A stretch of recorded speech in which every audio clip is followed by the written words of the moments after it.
Estamos enlazados vía Zoom con Alex Contreras. Él es ministro de Economía y Finanzas y un hombre experimentado en el manejo en este sector con años de amplia experiencia. Ministro, muy buenos días. Hola Nicolás, buenos días y buenos días a todo el público que te acompaña esta mañana.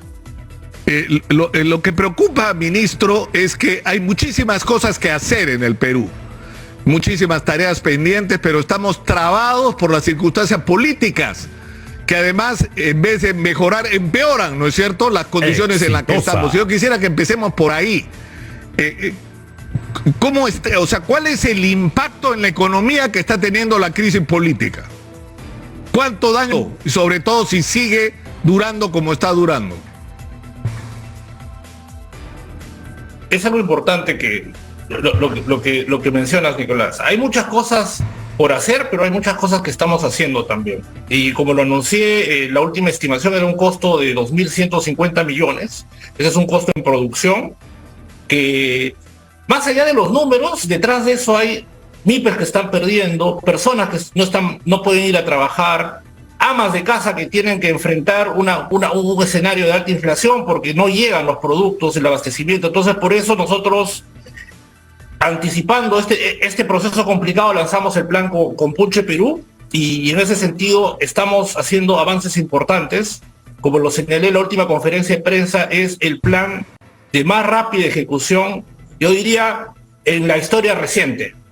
Ya es un plan que tiene, el 29 cumple un mes de lanzado, ya están más del 50% de las medidas aprobadas, y todo el bloque de medidas que apuntan a apoyar a las economías familiares, que son las más afectadas en este momento, ya está al 100%. Estamos garantizando recursos a las ollas comunes, subvenciones a los programas sociales, apostando por la masificación del gas. Seguimos avanzando en otra estrategia. La inversión pública del gobierno nacional viene creciendo y nosotros esperamos en los siguientes días concluir el programa y llegar al 100%, de forma que podamos trabajar en la implementación en todo este primer trimestre, porque, como lo has dicho, este contexto requiere no solamente decisiones rápidas, sino, lo más importante, acciones, y eso es lo que estamos haciendo en el Ministerio de Economía y Finanzas. Más allá de las pérdidas, lo que estamos tratando de hacer, y creo que lo estamos logrando, es eso: avanzar, poner en agenda temas relevantes. Y no solamente temas de corto plazo, sino también temas pensando en más allá de las elecciones, en lo que se viene. Por eso es que este programa que hemos lanzado para los oyentes, los que están conectados en este momento, que te escuchan pues a nivel nacional, tenemos este bloque de apoyo a las familias que ya está al 100%, apoyo a las regiones, apoyo a los sectores, y en eso estamos trabajando en este momento. Hay dentro de, digamos, como mencionabas, el trabajo que está haciendo el Ministerio del Interior, el Ministerio de Defensa, todos los sectores estamos empujando el país en una sola dirección. Ahora, lo he dicho, aprovecho tu espacio porque no vamos a descansar hasta que la economía peruana se recupere y los peruanos puedan tener empleo. Claro, pero el problema que hemos tenido todos estos años, ministro, y no solamente el último año y medio de gobierno de Pedro Castillo, hemos tenido demasiado tiempo donde la agenda nacional, por llamarla de alguna manera, no ha estado puesto en el centro de la atención. Por ejemplo, yo he estado insistiendo mucho sobre la trascendencia que tiene el tema minero para el Perú hoy en el mundo. Uno va a cualquier parte del mundo y nos miran como el país, digamos, bendito. O sea, el Perú es el país bendito. ¿Por qué? Porque tiene eso que todo el mundo quiere. Tiene cobre, y encima tiene plata, y encima tiene oro, y de regalo tiene litio para conservar la energía, en un momento que se está produciendo el cambio de la matriz energética. O sea, somos la Arabia Saudita del futuro y no nos hemos enterado.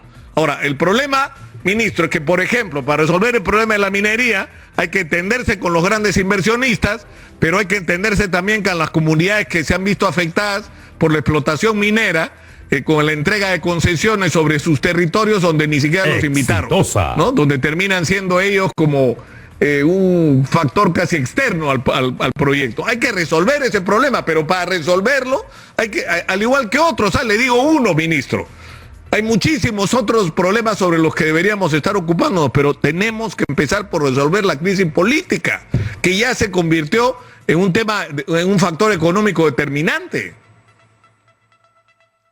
Nicolás, qué bueno que menciones estos temas porque justamente son temas en los que estamos avanzando. Nosotros estamos avanzando en paralelo, la reactivación no puede esperar más tiempo y por eso es que la semana pasada tuve un viaje, después de haber estado en Tarma, Junín, me tocó salir al exterior a reunirme con inversionistas y lo que dices se reafirma a nivel internacional, el potencial enorme de Perú. Estamos viviendo en un mundo de... Uy, se nos fue la señal con el ministro Alex Contreras, ministro de Economía y Finanzas. Ustedes lo están escuchando, la interrogante es que estamos en una crisis política realmente espantosa, de la que tenemos que salir lo antes posible. La pregunta es qué se puede hacer en este contexto de crisis y qué impacto va a tener esta crisis en nuestras vidas en el largo plazo, porque por ejemplo, hablábamos con Stossel de Comer, que representa el sector turismo, hablábamos con la Cámara de Comercio y Turismo de Cusco. El impacto no es solo lo que ya se perdió, sino cómo diablos vamos a hacer para recuperar la confianza del turista para venir al Perú y sentir que van a estar seguros y que no los va a agarrar un bloqueo, una protesta, que van a perder días o que van a cerrar los aeropuertos, les van a cancelar las reservas. Es decir, vamos a tener que nadar contra la corriente durante un buen trecho y para eso también hay que tener una estrategia exitosa. Entonces, estas son las interrogantes que inevitablemente uno se plantea. El problema es cuánto de esto que queremos hacer o que debería hacerse en el Perú, que es de lo que deberíamos estar hablando, cómo vamos a hacer para expandir la inversión en la agricultura exportación, cómo vamos a hacer para incorporar a los micro y pequeños productores agrícolas a las cadenas de agroexportación, cómo vamos a hacer para modernizar la agricultura en la sierra peruana, cómo vamos a hacer para explotar de una manera razonable y respetuosa del medio ambiente la Amazonía para producir en la principal fuente mundial de generación de cosmética y medicina natural, que es el boom en el mundo entero en este momento. A eso es a lo que deberíamos estar abocados. ¿Cómo vamos a hacer para resolver el tema del turismo? Deberíamos ser una potencia mundial de turismo y no lo somos. Costa Rica tiene más turistas que nosotros, es un país de este tamaño que no tiene casi nada. O sea, tienen observadores de pájaros, nosotros tenemos 50 veces más especies, ¿no?, de pájaros que Costa Rica. Es decir, hay tantas cosas para hacer en el Perú que deberían ser nuestra agenda hoy, ¿no? Sí, regresamos con el ministro. La pregunta que yo le hacía, ministro, es cuánto de esto se puede hacer sin resolver la crisis política previamente. Como lo ha señalado al inicio, me reafirmo, tenemos que hablar en agendas paralelas. Tenemos que trabajar en las dos agendas. Evidentemente, resolviendo la conflictividad social en corto plazo. Sí. Resolviendo el impacto definitivamente va a ser mayor sin conflictividad social, pero lo que quiero decir es que tenemos el potencial, estamos avanzando en ese potencial, a pesar del contexto hay confianza en la economía. El cobre es el metal del futuro, de los siguientes años. En ese sentido, la fortaleza macro, todo lo que mencionas, va a ser un elemento importante en la recuperación. Y como lo estaba mencionando, pero se cortó la comunicación, tenemos la oportunidad de liderar el crecimiento de América Latina, no solamente este año, los siguientes años. Como he dicho, tenemos cobre, tenemos litio, somos líderes en la agroexportación, estamos impulsando la industria naval. Y todo eso está avanzando, Nicolás, a pesar del contexto. Ahora, pero por eso la interrogante, ministro, es todo lo que podríamos hacer, porque por ejemplo, ¿qué cosa es lo que ha pasado en las últimas semanas de crisis? Ha subido el precio del cobre, entonces han subido nuestros ingresos y es increíble, en medio de la crisis suben nuestros ingresos, pero por factores, ministro, externos a nosotros. Entonces yo por eso le pregunto, ¿por qué es tan complicado tomar una decisión tan simple como adelantar las elecciones para octubre del 2023, desactivar la crisis social, aislar a los violentistas y empezar a discutir esto, ministro, que es de lo que deberíamos estar hablando todos los días, si fuera posible? Como ha sido mencionado, Nicolás, desde un primer inicio nosotros enviamos una propuesta al legislativo y la respuesta la tiene en este momento el Congreso. Yo espero que pueda haber pronto esta segunda votación. La fecha final depende de las autoridades electorales, depende de la corrección del Congreso, pero lo que sí pero las autoridades electorales, ministro, y yo sé que nuestro tema de la entrevista era el económico, digamos, pero es imposible hablar del asunto económico si no tratamos de encontrar alguna manera de que la situación política se ordene.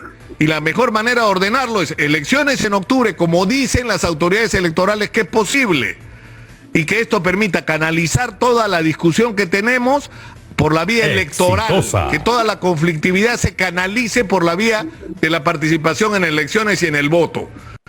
¿Ustedes han discutido en el Consejo de Ministros ayer el adelanto de elecciones para el 2023 o no? Justo al salir del Consejo de Ministros, yo hice unas pequeñas declaraciones y me reafirmo en lo que dije, ¿no? En la agenda que se discutió en el Consejo de Ministros no había nada respecto a lo que has mencionado. En el caso del MEF aprobamos 2 medidas, actas, y bueno, las actas son en todo caso son siempre públicas y con total transparencia, lo digo. Por el lado del Ministerio de Economía, por el lado de los sectores, estamos apostando por la reactivación. Porque eso no puede parar. Pero no lo planteó, lo que no entiendo es que no lo planteó. Yo te soy sincero, ministro, a mí de fuente muy cercana del Ministerio del Palacio de Gobierno, de gente en la que no tengo por qué desconfiar porque es gente seria, lo que me dijeron es la presidenta Dina Boluarte está planteando seriamente el adelanto de elecciones para el 2023 para desactivar esta crisis. Luego me he enterado por otro medio de comunicación que incluso había encargado al Ministerio de Justicia hacer un proyecto de ley para el adelanto de elecciones, que entiendo por lo que dicen las fuentes de este medio de comunicación que incluso está terminado, ni siquiera se puso en agenda. Lo que te estoy comentando es la posición del Ejecutivo ha sido bastante clara. Hemos enviado el proyecto de ley que requiere de una segunda votación. La segunda fecha, repito, ya está en manos de lo que puedan coordinar las autoridades electorales. Claro, pero el problema es que eso es 2024. No sé si estamos para bromas, ¿no? Pero mi mujer siempre recuerda que cuando era niña y no quería escuchar algo de sus hermanos en una discusión, se tapaba las orejas y hacía para no oír lo que le estaban diciendo. O sea, de todos lados vienen voces diciendo hay que desactivar esta crisis y la mejor manera es adelantar las elecciones del 2023. Entonces no entiendo cómo un Consejo de Ministros, en medio de la crisis del tamaño que tenemos, y con un ministro de Economía que es consciente de la gravedad de la situación y de la urgencia de hacer cosas, ese tema no se discute. Lo que te menciono, mira Nicolás, acá hay que, o sea, como mi responsabilidad es discutir sobre lo concreto. Si comienza a especular, a basar, digamos, las políticas en rumores, no avanzamos. Rumores hay muchos, desde el inicio de la gestión, especulaciones, que esto sí, que esto no, pero lo cierto es que nosotros estamos trabajando, y lo concreto es lo que te estoy diciendo. Toda propuesta que envíe el Poder Ejecutivo al Congreso tiene que discutirse, analizarse y someterse al voto del Consejo de Ministros. En ese sentido, cualquier tipo de otro análisis, cualquier borrador, no tiene ninguna validez. Así que, por eso te digo, nosotros no nos basamos en rumores, nosotros nos basamos en lo que necesita en este momento el país. Es decir, Alex Contreras, personalmente, como ministro de Economía, no está al tanto. Yo le firmo donde usted quiera, Alex, que esto ha ocurrido. Yo se lo firmo donde quiera. Y si me quieren demandar por difamación, por que me denuncien porque le voy a ganar. Pero ya no discutamos eso. O sea, el tema ¿sabe cuál es, ministro? Y le soy absolutamente sincero, más que como periodista, como peruano, estamos perdiendo una oportunidad histórica. Es decir, por ejemplo, acabamos de hablar del tema de la minería. O sea, ¿usted es consciente, ministro, de lo que podríamos hacer si tomamos las decisiones correctas en relación a la minería? Que tiene dos caras, no solo hay que entenderse con los inversionistas, hay que resolver la conflictividad social en las áreas mineras. ¿Qué cosa es lo que hay que hacer, según usted? No es lo que hay que hacer, si no ya tenemos la agenda, y justamente quería comentar de eso, pero dentro del plan que estamos implementando hay un proceso de destrave, no solamente de la gran infraestructura, sino también de destrave de los proyectos mineros. Lo que esperan los especialistas en los siguientes años es un mayor aumento del precio del cobre, y eso lo tenemos que aprovechar. Entonces, y lo he dicho, el Perú no puede parar, nosotros tenemos que seguir trabajando, y por eso es que estamos articulando muy bien con el Ministerio de Energía y Minas para sacar adelante los proyectos. Tenemos en UMEF un equipo especializado que se dedica a eso, a ver en qué falla el avance de los proyectos para poder sacarlos adelante, y eso es lo que hemos hecho. Hemos reactivado el equipo especializado en seguimiento de la inversión, estamos reforzando los equipos, porque la minería es un motor de crecimiento importante, pero no solamente estamos pensando en la minería que actualmente producimos, sino yo lo anuncié el día de la conferencia, hemos lanzado la mesa ejecutiva de litio, que es también una herramienta estratégica que puede servir para el desarrollo del país. Acabamos de dar más de 500 millones para la industria, el apoyo, el impulso a la industria naval. Lo que tú dices es cierto, el Perú tiene un enorme potencial. En los siguientes años, yo calculo 5 o 6 años, el Perú va a ser la potencia portuaria de América Latina. Chancay, Callao, Paita, Salaberry, San Martín. Entonces lo que estamos haciendo en el Ministerio de Economía y Finanzas, en coordinación con los demás sectores, es eso, ver más allá de lo que está pasando, generar una señal importante que al final se va a reflejar en una mejora de la situación de la población. Por eso yo hago énfasis en lo que te menciono. Como ministro de Economía, mi rol, mi responsabilidad política está en la reactivación, está en generar puestos de trabajo, está en pensar en el futuro. Yo no tengo ninguna duda al respecto de sus buenas intenciones, su buena voluntad, además su calificación, Alex. Porque usted, a diferencia de otras decisiones que se tomaron en particular en el gobierno de Pedro Castillo, que eran decisiones absolutamente inconsistentes, por decirlo menos, tener una persona técnica que conoce el sector ya es un paso extraordinario hacia adelante. Ahora, cuando hablamos, por ejemplo, de minería, lo que tenemos que entender es que no se trata solamente de ganar la confianza de los inversionistas para que vengan y traigan su dinero, haciendo del Perú un destino de inversión absolutamente confiable. Hay que resolver de una vez, pero ministro, pero hay que resolver de largo plazo el problema con las comunidades. De largo plazo, es decir... Algo, si me permite. Sí. Hay un proyecto de ley que presentamos el año pasado para efectivizar las inversiones en las comunidades justamente en donde se explotan recursos naturales. Es un proyecto de ley que lo que va a permitir, aunque te parezca inverosímil, Nicolás, en este momento no hay idea de cuánto se invierte en las comunidades de esos recursos. Entonces lo que hicimos como Ministerio de Economía y Finanzas es plantear un proyecto de ley para que, con participación de la Contraloría, se asigne la responsabilidad legal de que los gobiernos provinciales, locales, reciban recursos que provienen de la minería, garanticen un porcentaje mínimo de ejecución en las comunidades. Eso sin duda va a tener un impacto en la reducción de la conflictividad. El principal problema minero tiene que ver con la conflictividad social. Si con conflictividad social somos una potencia, imagínate qué pasa si logramos entablar... pero para eso, o sea, yo no sé si ustedes lo saben, ministro, pero ustedes tienen ahí mismo, en el equipo de asesores de Dina Boluarte, un arma que se llama Raúl Molina, que es una de las personas que probablemente, si no es la que más, es una de las que más sabe sobre conflictividad social, no porque ha leído, no porque desde un gabinete, ha tenido acceso a información, sino porque ha estado metido en el ajo, ha estado metido en los conflictos. Sabe de qué se trata, sabe qué es lo que piensa y qué es lo que quiere la gente de las comunidades. Y lo que hay que resolver es esa falta de comunicación, comenzando por escucharlos y por lograr un entendimiento donde las comunidades se sientan parte del negocio y de los beneficios, que sean socios de alguna manera del negocio y que se hagan ricos, ministro. No hay que tenerle miedo.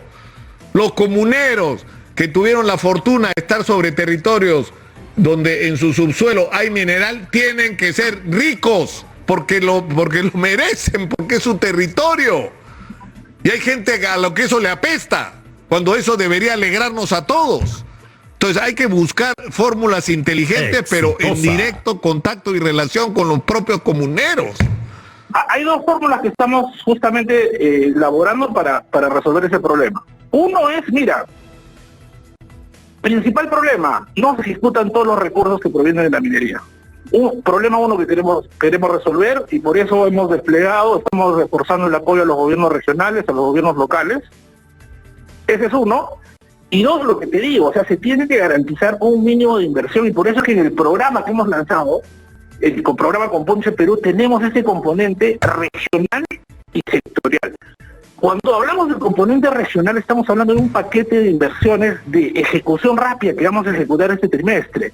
¿Y cuál va a ser la prioridad? Justamente estas regiones en donde existe esta contradicción entre un crecimiento, un potencial minero enorme, pero en donde no hay agua, no hay luz, hay una serie de carencias. Entonces, esa es una agenda, como has dicho al inicio, es una agenda postergada de años que no podemos seguir tolerando. Claro, porque no hay proyectos.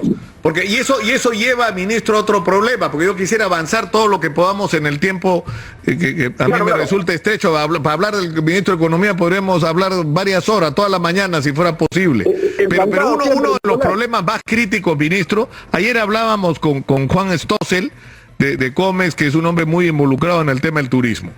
Y uno de nuestras grandes limitaciones para que el turismo peruano se desarrolle, aparte de todos los problemas que vamos a tener que resolver, ¿no es cierto?, de nuestra relación con el mundo, de ser un destino atractivo y seguro, es que si no tenemos carreteras, si no tenemos aeropuertos, si no tenemos agua potable, si no tenemos servicio de desagüe, si no tenemos un servicio hospitalario adecuado, donde si un turista se accidenta o tiene cualquier problema puede ser atendido de una manera eficiente, y sale después al mundo a decir, tuve un accidente y en el Perú me trataron de maravilla, y no salir y decir, y llegué al Perú y me enfermé el estómago porque no había agua potable, las carreteras eran una desgracia, es decir... Sobre eso tengo dos cosas que contarte también, Nicolás, perdóname la interrupción, si me permite. No, claro. Sobre el turismo.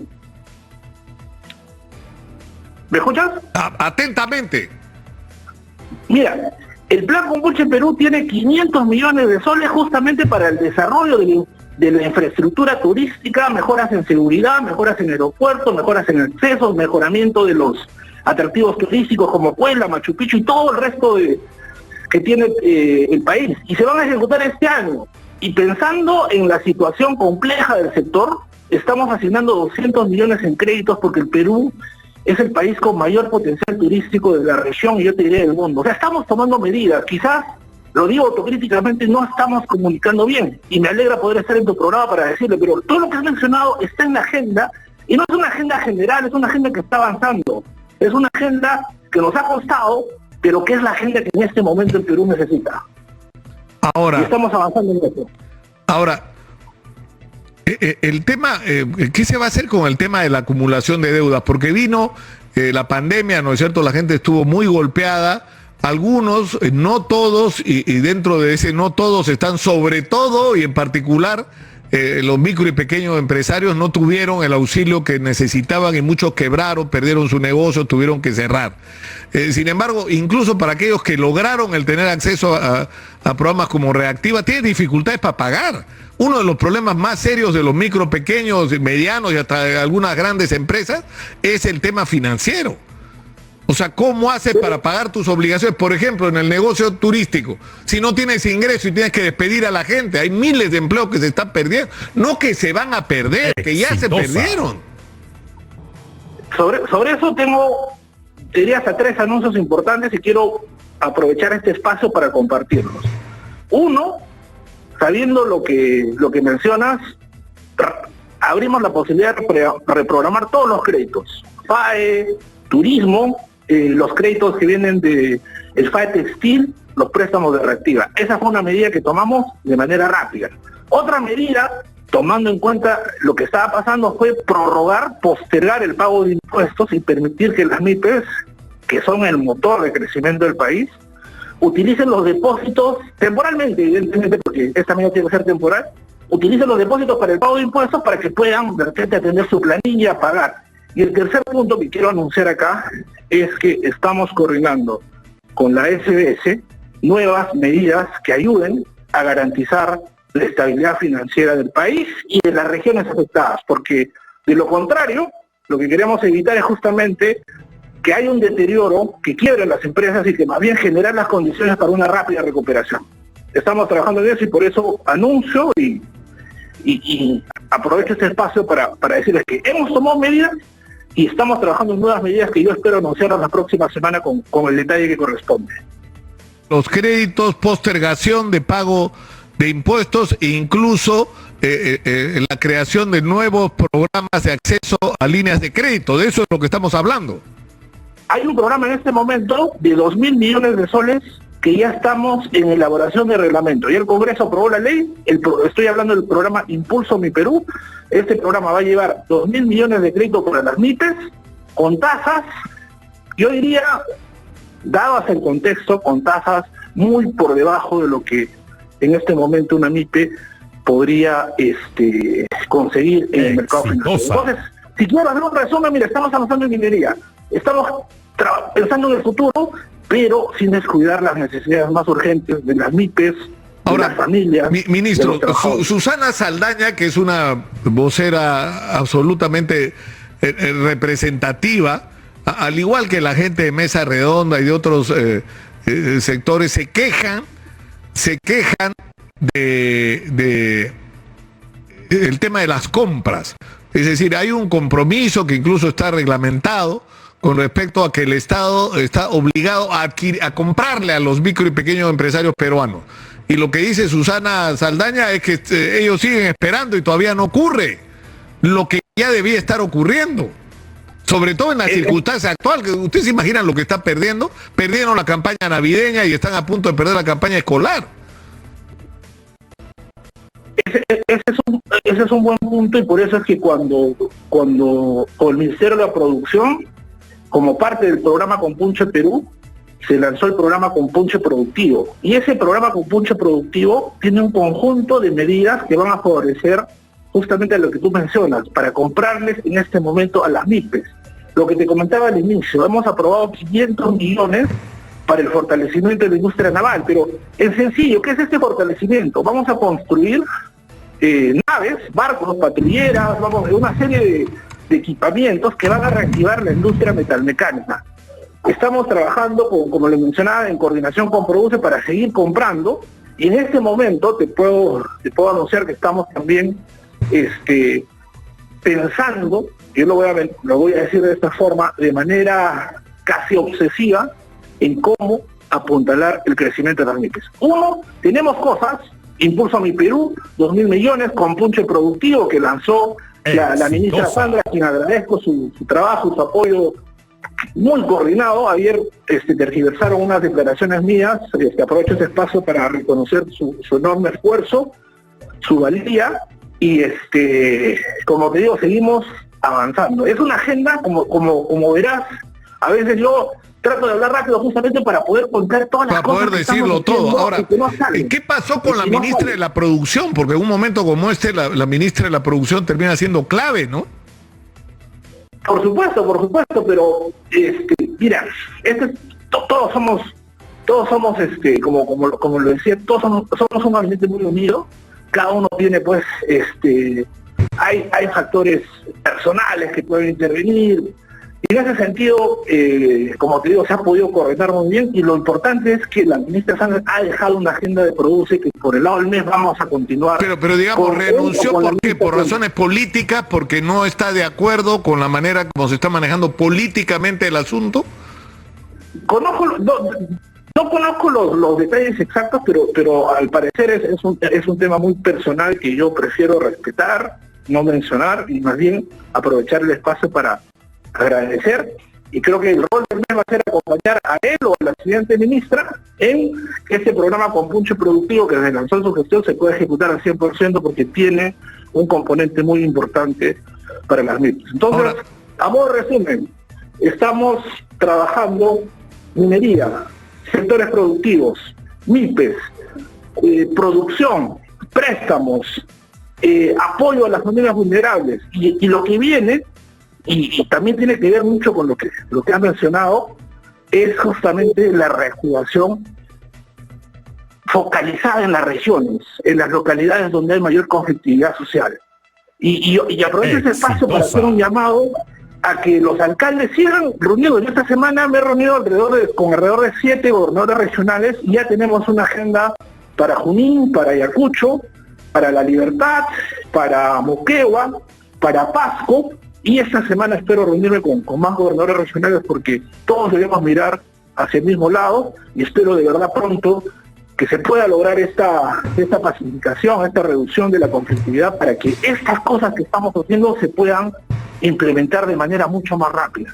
Repito, este es el programa de mayor velocidad y lo digo no como un afán, digamos, de figurar, pero estamos avanzando y a pesar de las circunstancias. Ese creo que es un mensaje que quiero llevar. Ya, ahora hay un tema que es preocupante, ministro, que no hay ningún proyecto serio de construcción de un país que pretenda llegar al primer mundo y ser desarrollado, y más aún con las oportunidades objetivas que tenemos para hacerlo, si no se invierte en educación. Y estamos claros en que la situación de la educación pública en el Perú es catastrófica. O sea, el déficit de infraestructura educativa es 120.000 millones de soles y estoy siendo, digamos, permisivo con la cifra. Yo creo que es más que esa cifra. Pero en fin, es la cifra oficial, se supone que se maneja en el Ministerio de Educación, con números que suben y bajan. ¿Cuánto invertimos en infraestructura educativa al año, ministro? ¿3.500, 4.000 millones de soles, 5.000? Sumando todo. No es una prioridad, pues, ministro. O sea, porque si fuera una prioridad, no sé, porque siempre se ha criticado al Ministerio de Economía por ser los satánicos doctores, dicen no alcanza. Ya, pero inventen algo, ministro, un fideicomiso, que de todo el dinero que va a entrar del litio, de la plata de algo, se deposite en algún fondo internacional y de ahí se saquen los recursos para no demorarnos 30, 40 años en tener la infraestructura educativa que deberíamos tener, sino 5 años. 8 años si tenemos la infraestructura que necesitamos y nos ocupamos de los contenidos. ¿Por qué no? Hay una agenda que anunció el Premier en el discurso de investidura para avanzar en el impulso a la educación, pero muchos de los temas que mencionas en realidad, el gran problema, como lo dije al inicio, no es falta de recursos, es capacidad de ejecutar los recursos. El año pasado, para que digamos la población sepa, los ciudadanos que están conectados sepan, no se gastaron más de 18.000 millones de soles. Yo te pregunto, Nicolás, ¿cuántas escuelas, cuántos hospitales? Estamos hablando de más de 2 puntos del PBI. Si todos hubieran hecho su trabajo al 100%, la economía hubiera crecido 5%. Estaríamos hablando de más de, una estimación gruesa, más de 300.000 empleos que se pierden por justamente esta capacidad. Perú está en una situación, yo te voy a decir, contradictoria, porque mientras otros países que tienen problemas fiscales, que también tienen problemas de ingresos, el Perú tiene el problema opuesto, tiene el problema de que no tenemos capacidad de gasto. Y eso es lo que queremos resolver. O sea, claro, porque ahí hay un equívoco, y yo siempre he discutido con la gente que dice, lo que hay que hacer es cambiar la Constitución porque las cosas están como están por culpa de la Constitución. Yo soy un convencido que la Constitución 93 tiene que ser mejorada, cambiada, y no sé el nombre que le quieran poner, pero está claro que, es más, lo reconocen todos los sectores, los que piden una asamblea constituyente y los que pretenden cambiar entre 4 paredes en el Congreso. Pero yo creo que estamos como estamos, ministro, porque tenemos un Estado ineficiente y corrupto. Entonces, si no instauramos la meritocracia en el aparato del Estado, ¿no es cierto? Si no logramos poner en el manejo de los recursos públicos a la gente más calificada en cada área y caracterizada fundamentalmente por su honestidad, por sus manos limpias, no vamos a progresar como país. Y la pregunta es, ¿qué proponen ustedes hacer? Absolutamente de acuerdo con lo que acabas de decir, Nicolás. De hecho, cuando yo llegué, ese era uno de los temas más importantes que quería atacar. El desarrollo de capacidades. El desarrollo de capacidades, la mejora de la gestión del país no requiere de un cambio de constitución. Lo que requiere es poner a personal capaz a ejecutar y a liderar los sectores importantes. Solamente para que la población sepa y para que no a veces, repito, hay como leyendas urbanas y mitos que se dicen sobre el MES que en la práctica no son reales. El Ministerio de Educación para Inversión Pública este año tiene 19.000 millones de soles en presupuesto. Es en este momento el ministerio con el mayor presupuesto de todos. Entonces la educación es una prioridad. Pero este gasto no lo hace solamente el gobierno nacional, lo hace el gobierno regional, el gobierno local. Somos un país descentralizado. ¿Y qué está pasando en este momento? Y yo eso lo anuncio porque en la conducción del país juega un rol importante en la sociedad civil. Tenemos que velar porque nuestras autoridades, lo mínimo que les podemos pedir es que ejecuten su presupuesto y que lo ejecuten bien. En este momento, a enero, el último dato que tengo es que los gobiernos regionales y los gobiernos locales prácticamente no han ejecutado su presupuesto. O sea, toda la gran parte de la ejecución de enero a la fecha viene del gobierno nacional. Claro, yo lo advierto desde enero porque no quiero llegar a diciembre con... Se puede entender por la transición, por el cambio de mando. Enero normalmente es el peor mes del año. Ahora, ministro, con respecto al bono para los policías, ¿por qué en este momento? Ya, eso también quería mencionar. En realidad este no es un bono nuevo, sino es una deuda, es un bono que tienen los policías porque están en zonas de emergencia, que por temas de gestión no se pagó desde el mes de abril hasta el mes de noviembre. No se pagó. ¿Qué pasó ahí? Eso ya se tendrá que explicar en esos momentos. No se les pagó a los policías y se acumuló una deuda que no está considerada en el presupuesto. O sea, no es un bono nuevo, es una deuda que se tiene con la policía y que por alguna razón los funcionarios que estaban en ese momento explicarán el detalle.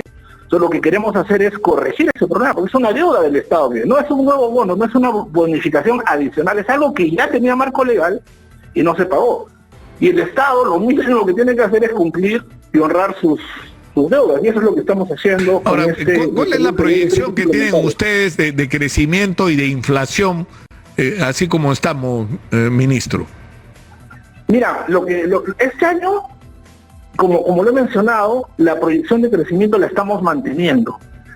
Hay incertidumbre, es cierto, esperamos un crecimiento entre 3.1 y 3.9. La inflación, nosotros esperamos una desaceleración muy rápida a partir del segundo semestre, eso es algo importante. Va a estar un poco alta al inicio del año, como mencionaba, pero a partir de junio, julio, empezamos, nuestras proyecciones muestran una desaceleración importante de la inflación. Con eso esperamos que el año cierre muy cerca de la meta que tiene el Banco Central, que suele ser, es uno de los bancos más importantes de la región. Por eso es que a pesar de la transitoriedad del aunto de la inflación, nuestras proyecciones muestran que la inflación se va a desacelerar. Ahora, ministro, una de las razones por las que el Perú se reinsertó en el mercado internacional fue el que recuperamos el prestigio de un país que pagaba sus obligaciones, pero pagamos nuestras obligaciones para afuera, pero no para adentro. El tema del FONAVI, se ha asignado 50 millones, ministro, para el FONAVI en el presupuesto para el 2023. Eso, si uno lo convierte en números prácticos para los fonavistas, ¿cuánto le tocará? Según Gabriel Bustamante, 25 soles a cada uno. ¿Cómo se va a hacer para honrar la deuda realmente existente con los fonavistas? Porque así como había deuda con el Eximbank, el Paribas, ¿no es cierto?, que se están honrando escrupulosamente, hay deuda con los fonavistas, ¿no?, que también son importantes, no serán banqueros internacionales, pero son gente que tiene derechos, ¿no? Por supuesto, hay una deuda social importante que estamos atendiendo.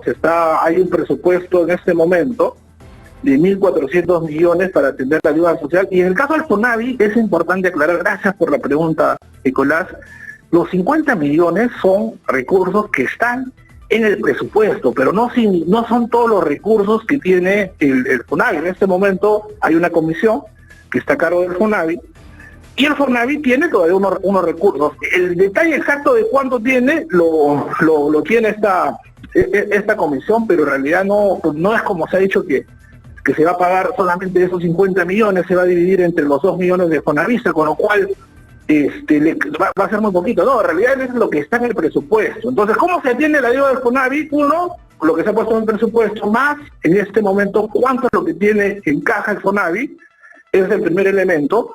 Y el segundo elemento yo resalto, y lo he dicho en declaraciones anteriores, ahora, somos un Estado que no discrimina, que afuera pagamos y adentro sí, ¿no?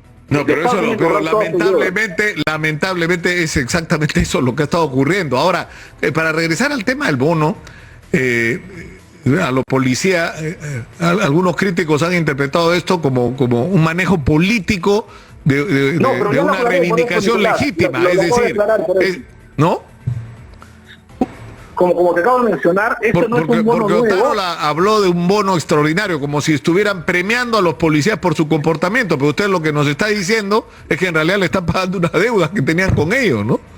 No, lo que decía, y por eso lo acompañó el ministro del Interior, este es un bono que no se pagó del mes, como te mencionaba, del mes de abril a noviembre, y lo que queremos es hacer este crédito suplementario. El detalle técnico es sencillo, es el siguiente.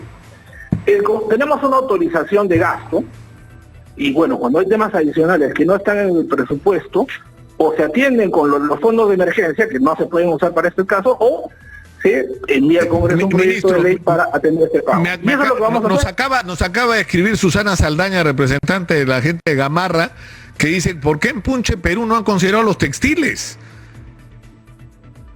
A ver, eso es algo, gracias por la pregunta. Sí están considerados los textiles. Por ejemplo, una de las medidas fue prorrogar el pago de las deudas del PAE textil. Ese es uno.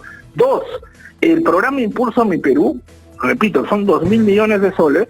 En esos 2.000 millones de soles, 200 millones van para turismo y el resto va para el resto de MIPES. Llámese textil, llámese metalmecánica, llámese las MIPES de comercio, de servicios. Entonces, en realidad, sí están contemplados. Lo que queremos es reactivar la economía en su conjunto, pero también con especial énfasis en los sectores agricultura, turismo, pero sí, sin lugar a dudas, el sector textil también está contemplado. El programa Concurso Productivo, por ejemplo, que lo anunció la ministra de Producción, Sandra Launde, en su momento, contempla una serie de compras que van a reactivar el sector textil. O sea, sí están contemplados. Un tema final, ministro, el adelanto de elecciones. Es decir, yo sé, porque conozco algunas de las personas que componen el gabinete, que son personas técnicas que tienen muchas ganas hace rato de hacer muchas cosas en el Perú. Pero han llegado donde están en unas circunstancias muy complicadas. Entonces, el problema es que en el Perú, si no se adelantan las elecciones, la situación va a seguir deteriorándose. O sea, las elecciones tienen que ser el 2023. Ya, ¿quién más falta que lo diga para que lo acepten? Mira, sobre ese punto, como te mencionaba, ya el Ejecutivo hizo un gesto, ha reducido su mandato. La fecha final depende del consenso al que se pueda llegar en el Congreso. El hecho concreto es que 2 o 3 meses antes, independiente del resultado final, van a haber elecciones, va a haber una nueva transición, y mi rol como ministro de Economía de este gobierno de transición es apuntalar la economía. Yo lo digo y lo repito, para mí, acá y puedo hablar por todo el gabinete, trabajamos 24/7 y asumiendo cada día como si fuera el último, porque eso es lo que corresponde. Tú dices, evidentemente uno siempre quiere el contexto tranquilo para poder hacer lo que quisiera, pero así como el fútbol a veces te toca entrar a partidos más complicados que otros, lo mismo sucede en la economía y lo mismo sucede en la vida, y queremos sacar este partido adelante, queremos que el Perú siga avanzando. Por eso, Nicolás, te agradezco, de verdad me estás permitiendo llegar a miles de familias a lo largo del territorio nacional, y lo que quiero decir es, siempre se me viene a la mente esta frase que es muy común, de basar del Perú como problema, pero también como posibilidad. Y el Perú no como posibilidad, pero tenemos enormes oportunidades. Una pregunta final, ministro, en 10 segundos. Si se adelantaran las elecciones para el 2023, hay presupuesto para hacerlas, ¿no es cierto? Ese es un punto importante también que quiero mencionar, ¿no? Esos recursos, el Ministerio de Economía y Finanzas va a hacer el último esfuerzo para financiar un proceso electoral de acuerdo a los estándares que establecen los organismos electorales y vamos a coordinar con los diferentes niveles de gobierno. Eso sí, el compromiso de poder brindarle todos los recursos para que el proceso electoral pueda ser un proceso exitoso. Muchas gracias a Alex Contreras Miranda, ministro de Economía y Finanzas, por atendernos. Ha sido muy gentil, ministro. Muchas gracias. Gracias a ti, Nicolás, por el espacio y bueno, a todas un agradecimiento también a todos los que se han podido conectar el día de hoy. Y encantado de volver a participar cuando Por lo estimen supuesto que conveniente. sí. Le aseguro que son muchos los que nos ven, nos siguen, nos escuchan acá en Exitosa. Muchas gracias, ministro.